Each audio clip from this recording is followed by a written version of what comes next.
Assalamu alaikum to everyone. Welcome to our channel My Grammar and Literature.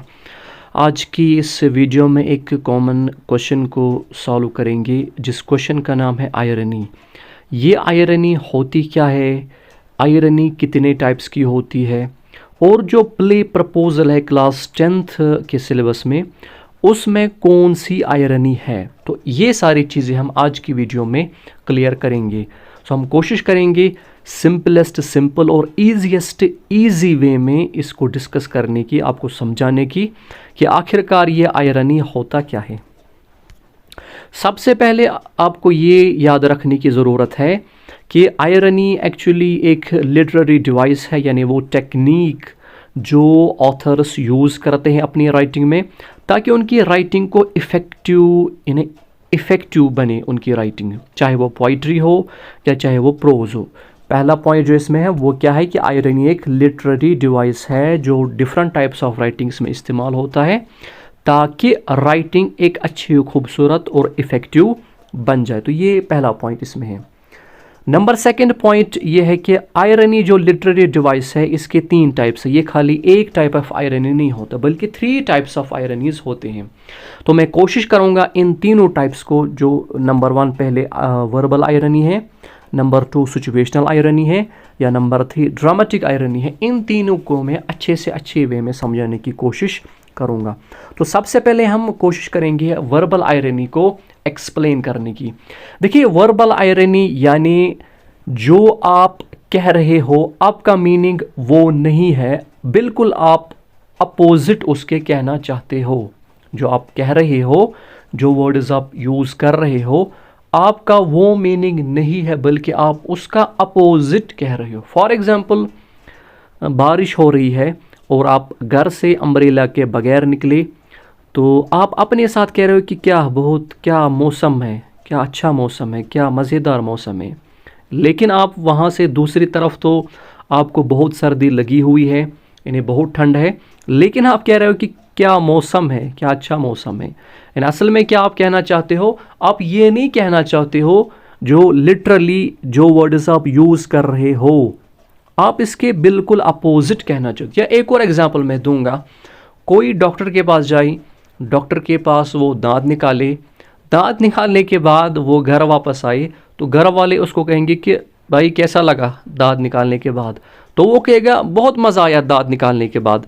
क्या दांत निकालने के बाद किसी को मज़ा आता है? ना, असल में वो नहीं कहना चाहता है जो उसने लिटरली कहा, बल्कि वो उसका अपोजिट कहना चाहता, नहीं भाई मज़ा नहीं आया, बहुत तकलीफ़ हुआ दांत निकालते वक्त। ठीक है, तो ये एक टाइप हो गई वर्बल आयरनी। उसके बाद दूसरा टाइप है सिचुएशनल आयरनी। सिचुएशनल, इसके एग्जांपल्स आपकी टेक्स्ट बुक में बिल्कुल क्लियरली ढूंढी जा सकती है। Situational irony means to happen what was not expected, in fact contradictory of that. Situational irony यानी वो होना जो आपने एक्सपेक्ट नहीं किया था बल्कि उसके कंट्राडिक्टरी यानी उसका अपोजिट होना। आपने कुछ एक्सपेक्ट कुछ किया था लेकिन वो नहीं हुआ बल्कि उसका अपोजिट हो गया। फॉर एग्जांपल, अगर कोई बच्चा क्लास में बहुत कमज़ोर हो तो टीचर उसको कहेगी कि भाई तुम फेल निकलोगी ज़रूर, लेकिन वही बच्चा अगर 400 मार्क्स लाए, यानी एक्सपेक्ट नहीं था कि वो पास निकले, लेकिन उसने अपोजिट क्या किया कि उसने 400 मार्क्स लाए, यानी वो हुआ जो हमने एक्सपेक्ट नहीं किया था बल्कि उसका अपोजिट हो गया। इसको कहते हैं सिचुएशनल आयरनी। इसके एग्जांपल्स मैं आगे जाकर दूंगा कि प्ले प्रपोजल में ऐसी आयरनी है। ठीक है, अब आते हैं थर्ड टाइप, वो है dramatic irony. Dramatic irony means the audience know something which the character और कैरेक्टर्स डोंट और डजंट नो। ड्रामेटिक आयरनी यानी ऑडियंस कुछ जानते हैं, कोई चीज़ ऑडियंस जानते हैं, लेकिन बज़ाहिर कैरेक्टर या कैरेक्टर्स नहीं जानता। वो जो कैरेक्टर यूज़ हुआ है स्टोरी में वो कैरेक्टर तो नहीं जानता, लेकिन ऑडियंस वो चीज़ जानती है। ठीक है, इसको हम कहेंगे ड्रामेटिक आयरनी। अब हम आते हैं अपने एग्जाम्पल की तरफ कि वो जो हमारी प्ले है सिलेबस में, प्ले प्रपोजल, उस प्ले प्रपोजल में कौन सी आयरनी यूज़ हुई है। It can be said that there are more than one types of irony.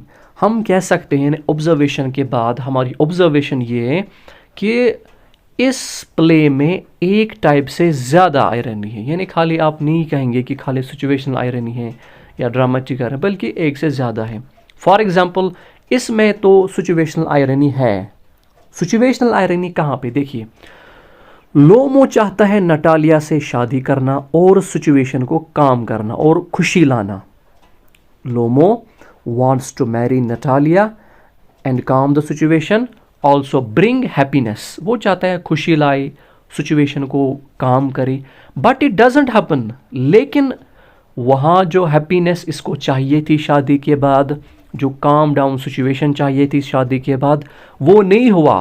बल्कि हुआ क्या, situation becomes very tense. Situation जो है, हालात जो है वो बहुत ही खतरनाक बनते हैं, यानी बहुत टेंस वाली सिचुएशंस बनते हैं, और वो शुरू करती हैं क्या, फाइटिंग, वो लड़ाई शुरू करते हैं। यानी इसने चाहा था शादी करना ताकि खुशी लाए, सिचुएशन को काम करे, लेकिन हुआ इसके अपोजिट।